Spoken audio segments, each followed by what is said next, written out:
mga ka-garden, halina't samahan niyo po ulit kami mag-harvest ng peppers. Kasama ko po yung aking anak. Kaso hindi niya ako tinutulungan ngayon at busy siya sa pagdidig ng sand, ng lupa pala. Soil.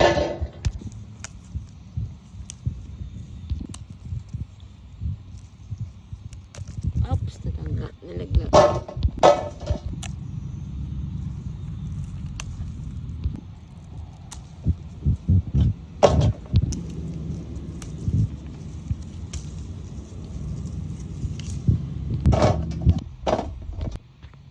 Ate, yan. May nakita po ako mga bags. Ang dami. Yan, oh.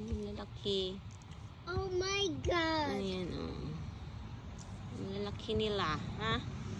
Let's go dyan. This. Oh no, yung talong po natin nabaak na. Hindi ko po alam kung bakit.